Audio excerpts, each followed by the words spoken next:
And I just thought the way Texas A&M guards you, they switch everything. They really force you to, put it on the floor. They flood, and then you got to kick and make some outside shots. Their defense is just predicated that way.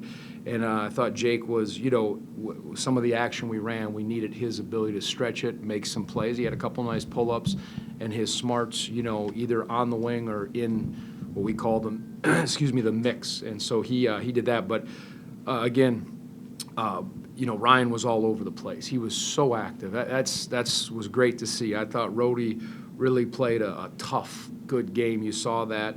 And certainly Reese, he did the job defensively and just played. He's not full strength, so hopefully he's coming around. And then, Isaac was tough too. So those guys, in this game did the job. And I thought Tane gave us a good lift, and even Elijah and the little bit that we used Jordan, they all gave us spots. But I decided to go that group because of how Texas A&M was guarding.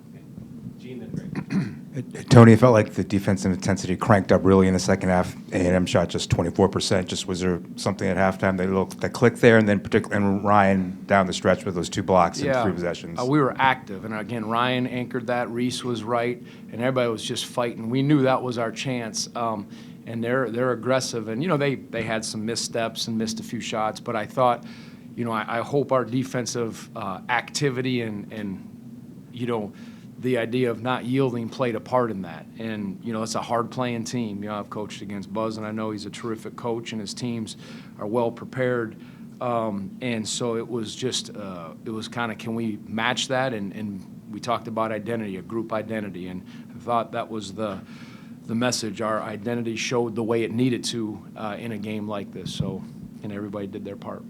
Greg, then David. Is one of the trade-offs for not having a dominant traditional rebounder, some of the ball movement you get on offense? You guys got a lot of open looks from 3, especially tonight. Yeah, you have to. Again, against this Texas A&M team, they're such a they switch every screen, as I said, and whenever the ball goes from where they flood, and you get some mismatches, and we just tried to, space with movement and spacing and some skilled guys in the mix, and then we got some nice outside attacks with Ryan. He had the nice dunk and a few guys, Reese making some plays. Well, guys were lifted, but they make you just, that defense, you have to just kind of play, and you have to, have some principles and play out of it. And for the most part, it stymied us a few times, but for the most part, the guys, good ball movement. And you saw Rhodey's natural feel and passing. He's natural that way. Okay. David, and then Brett. Tony, how much of a focus was Taylor of your defensive game? Yeah. I think he had 35 the other day against FAU. Yeah, no, he's a talent, and we without Dante, we're like, okay, that's one of our best on-ball defenders.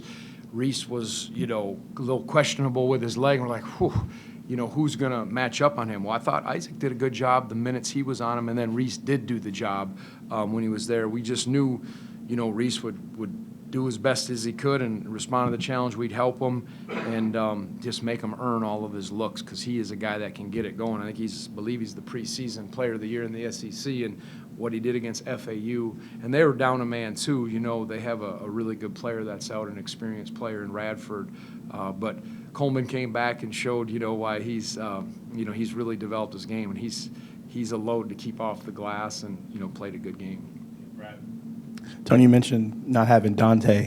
What's his prognosis? When do you expect to get him back? And I'm guessing that was what was behind Elijah being able to burn the red shirt. Right.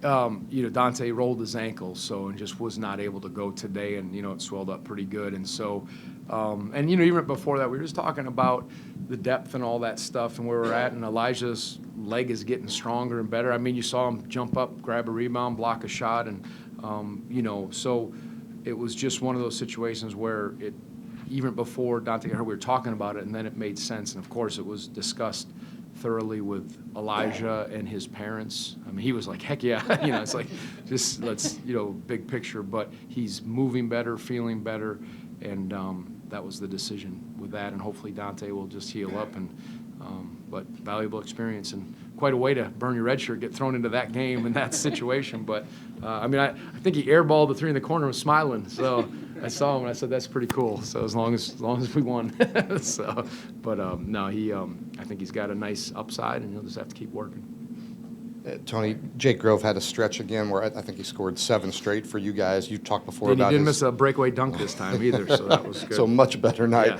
Yeah. What are you seeing, and what is he bringing to you on the offensive end? Yeah, I mean, we offensively, it's been a challenge for us, with, just very inexperienced and all that, and he gives us a guy that stretches the floor. So not only him making some threes, but opening up some lanes. And when people, can do that, that's advantageous. And I just think he's played, he's got the experience, and not many guys do. So we're just trying to figure out ways to get him some more minutes, and that's why I decided to start him, and just thought it was, it was the right time. So I was really happy to see how he responded, and he's just gonna, he's not gonna pass up open shots. And again, I thought he battled his heart out, and we tried to delay the Ethan Saliba, the cut man. Who is it? Ernie or Mickey? You making Rocky? What was it? Ernie Pacheco? Who's the cut doctor in the boxing? Come on, we should. That's what I'm gonna call E. It's a famous cut guy.